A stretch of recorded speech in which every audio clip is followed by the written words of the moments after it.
special broadcast from Ground Zero, London. You're watching Race for 10 Downing Street with me, Geeta Mohan. Around 50 million Britons are going to vote on the 4th of July, and as tempers are rising high in the country, there are many questions that are being asked. What's the process of elections? What's the key agenda? Who are the key players? Battleground constituencies. We'll break down all of those issues for you, but let's begin with how are the Britons going to vote? Take a look. UK is all set to hold its general elections on July 4th. Campaigning is underway, political atmosphere charged as the country is in a pre-election period. This means there are restrictions on ministerial and departmental activities. House of Commons was dissolved. Anyone who wants to remain in the lower house is now campaigning for their re-election. Over 130 MPs have said they will not stand in elections this time. So what did the House of Commons look like before dissolution?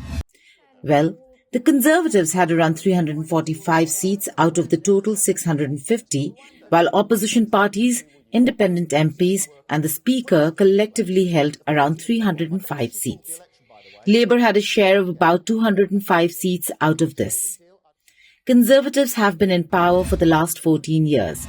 And in this span of time, there have been 5 Prime Ministers: David Cameron, Theresa May, Boris Johnson, Liz Truss and Rishi Sunak. This time, over 650 seats from the House of Commons are up for grabs, for which the country has been divided into 650 areas called constituencies, and each of these would elect a representative to the Westminster. In general elections, each adult has 1 vote. Since the UK follows the first-past-the-post system, voters choose 1 candidate on the ballot system, and the candidate who gets the most votes becomes the member of a parliament for that area.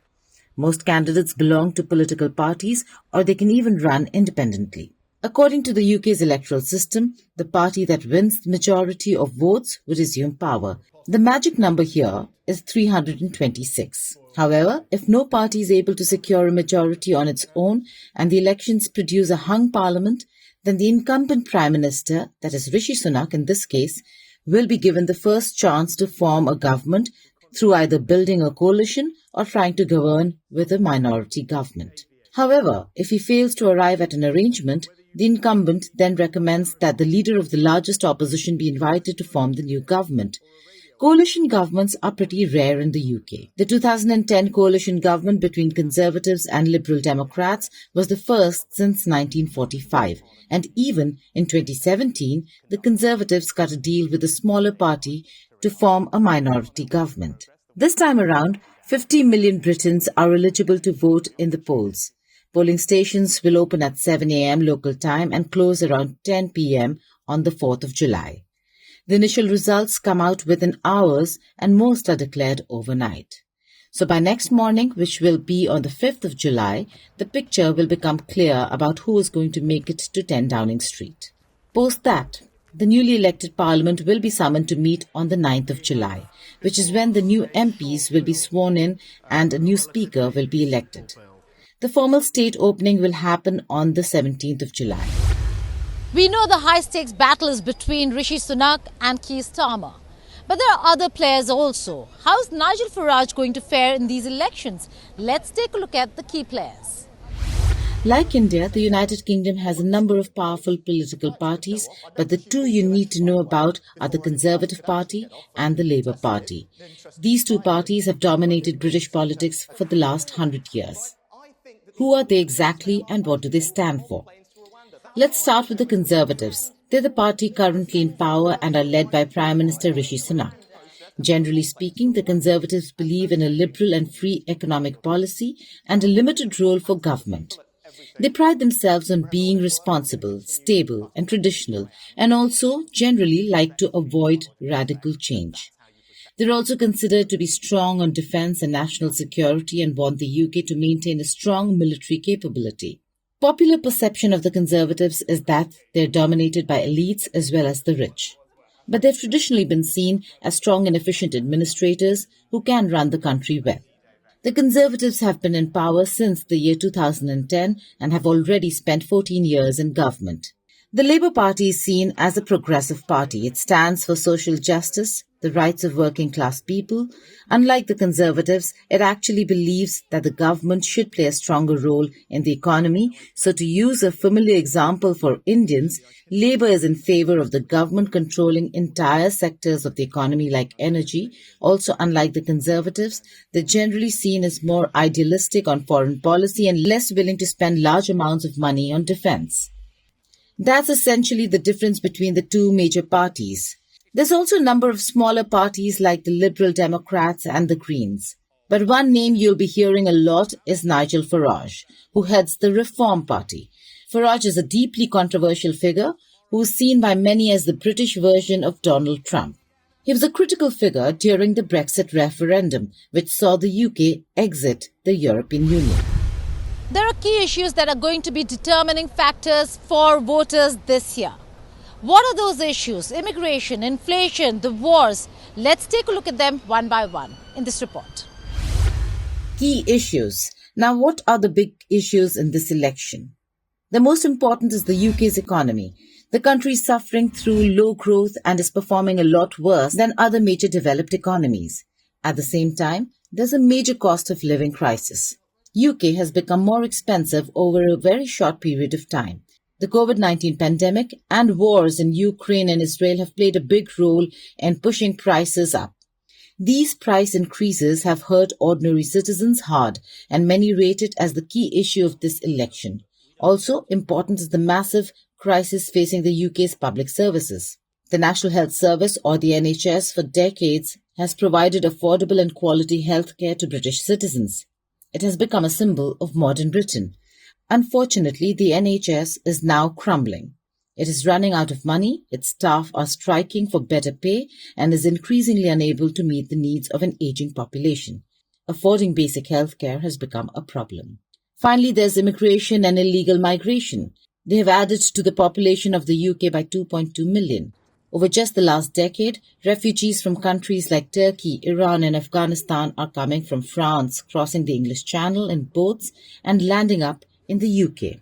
Over the last 2 years, around 75,000 people came to the UK this way to seek asylum. This influx of immigrants into the UK has been unpopular among many and will be a defining issue in this election, particularly for Rishi Sunak. The Indian community has become a major factor this election. We spoke to some of them and asked them as to what their real issues and concerns are. How do they want change be effected here for them in the United Kingdom should the Labour Party win or the Conservatives? Take a listen as to what they had to say. How do you see the elections play out over here this time? An early election, will that really help Sunak? Well, I don't think so. It's going to help him. Elections here are just a normal story. First of all, there is no kind of drama that happens in India. It's very simple. Total cost allowed to a candidate is £18,000.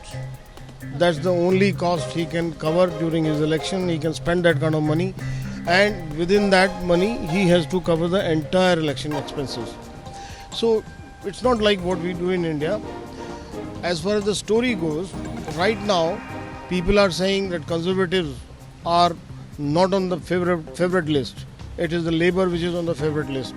But let's see, things are turning around now towards Conservatives back, and things are not as rosy for Labour as it was because they don't have an agenda. And I have a problem with both the parties because, first of all, Conservatives didn't do much about the community. They were in a bad shape when Rishi Sunak took over. Slowly he has turned the economy around. On the other side, Labour doesn't have an agenda. And then Labour, half the Labour Party is pro-Palestine, which is another subject which does not belong to UK. How does that help? Okay. So he's saying that you still stand a chance. Sushilji, tell me. What is the agenda that you're fighting this election on? Look, last 14 years, they keep on saying, last 14 years, what has this party done? What has Conservatives done? Because we have been in power since 2010 onwards. people forget, as they say, 1 week is a long week in terms of politics. 14 years is obviously long. We have done some phenomenal achievements in last 14 years. But the way media has portrayed it and the typical strong anti-incumbency is there. We want change. But change for the sake of change? What is the other option you have got in? As Kuldeep was saying, they have got no agenda, they have got no plan. The leader of the Labour Party, which is Sir Keir Starmer, whenever he opens his mouth, it's just waffle coming out. If you see the real substance, if you have seen the debates between Rishi and Keir, Rishi has got substantive answers to the questions asked by the audience. What is he going to do? We are going to cut the taxes. We are going to improve and put more money and with the plan for the NHS. Cost of living. So there are some standard plans we have got, whereas Labour just keeps on waffling. Right. I saw the last debate too. Yes, you might have a slight point over there, but what about anti-incumbency? And the larger question over here is Britain really prepared for an Asian? Rishi Sunak was elected Prime Minister not through general elections. This is the first time he's actually standing for elections. So is the country really prepared? Yeah, that's an interesting question. But it's a democracy. We have got the rules that whoever is the ruling party, whoever is the leader of that ruling party, however that person is chosen, like Gordon Brown, he was not elected, right? After Tony Blair, he came into power. So similarly, Rishi was the leader of Conservatives, and Conservatives have majority. So he is the Prime Minister. So now this is the real test. He has proven as a Chancellor of Exchequer that during difficult times like COVID, he came up with a fantastic scheme called as furlough, who has helped millions of people. So he was a fantastic Chancellor, and then he gave 5 priorities that we wanted. Getting the inflation down, improving the economy, improving the NHS, getting the boards down. All of those things he has considerably worked and delivered quite a lot of them. Are you confident? Are you confident about your own constituency and that you could see a win? Oh, in my own constituency, it can be close. It can be close because for last 27 years it has been Labour. And the demography has also changed. But as Kuldeep was saying, things are changing. People are realizing that we are turning the corner in the right way and in the right direction. So hopefully they will take cognizance of that. And let us see, it might even get close. So the Conservatives still quite confident. Let's see if they can shake the system to their advantage or not. Jay Shah over here has seen many UK election. Tell us, how is this election any different from the past elections? The issues, the agenda, everything has changed. Now we have immigration as the foremost agenda. Because since last week, things have changed. Because if you look at the British economy has grown, it's the fastest growing economy in G7 economy. Now that has changed. The taxation policy, because I've been campaigning on the doorstep of Conservative Party, and I'm hearing that people who are anti are saying no, we are going to come and vote back for Conservative, and that makes a sense because that £2,000 taxation which Rishi Sunak raised in his debate is hitting the upper houses and the constituents and saying, Really? Is there anybody over here who actually thinks that realistically on the ground, you're a journalist, Avinash, so you tell me, they're all saying that Rishi Sunak is hitting the right notes when it comes to the elections. But according to you, do you really think that is something that will help them this election? What are you seeing? You've seen a lot. Actually, you've seen nothing because this is nothing like India or Indian elections. If you've covered the Indian election, this is a shock to you because everything is so meticulous and planned. But I think that goes from the whole fact that the first Commons was constituted in 1802. So it's been over 2 centuries that they've got their systems board. But the best or the biggest achievement for Sunak, like every other Indian, he's a good manager. So when he inherited the party, I think it's for the first time that one party in their long rule has had 5 prime ministers. So that is the big challenge of the Tories. The candidate from their party said that COVID was some good work done, but it was the party gate that is still haunting them. So that is the number one issue why people are angry with the Tories is because of Boris Johnson, the party gate, then trashed the economy. But to Rishi's credit, like any other good Indian manager, he's managed to somehow hold the fort. He's managed to keep everybody happy, keep everything intact.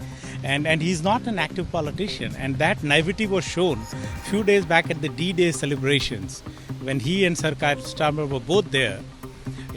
Rishi came back to do television engagements, whereas Starmer stayed back. Now, that is something that he should not have done. And this is one example that he is not a hands-on politician who knows the day in and day out mechanism. Got a lot of criticism because of that. Absolutely yes. Absolutely yes. Okay. What about you? We see a temple run happening over here. Starmer and Rishi both going to various temples. Is there a need to woo the Hindu voters in the Indian community? Of course, in Hindu voters, especially for Indian community, I'm also in the support of the Rishi Sunak, the conservative, and I think so all the Hindu voters will be supporting to Rishi Sunak. Really? You think that Hindu vote bank is going to Sunak, despite Starmer going to Swaminarayan temple? How it works is there is a 20% vote of Muslims, around 10.8% is Hindus, but the Hindu vote of the late has been going to conservative. Even the last election they were with conservative. So things have changed from Labour to conservative, and in certain areas except London, things are in a very different perspective. There are 56 constituencies which are pro-Islam constituencies. Those constituencies are not going to vote for even Labour. They want to vote for the person who is going to look after Palestine issue. Nigel Farage, George Galloway, are they going to really be spoilers this time around? Well, let us see. Let us see what happens on the 4th of July. Because George Galloway is an open kind of cannon. He opens his mouth and he speaks some stuff which doesn't make sense most of the time, or probably all the time. And probably Nigel Farage, I will say, most of the time. So, and to be honest, right, the electorate is not stupid. They have become very clever. They have become very sharp, especially with social media. So some of them still get biased and they get driven by the agenda. But many people can see what the real stuff that person is speaking. So I don't think the electorate can be taken for granted, as probably might have been the case 30-40 years ago. But now they're pretty sharp, shrewd and clever. That's all in this edition of Race for 10 Downing Street, bringing you an exclusive report from Ground Zero. We'll be bringing you a lot more news reports from here in London, in the UK. Goodbye and take care.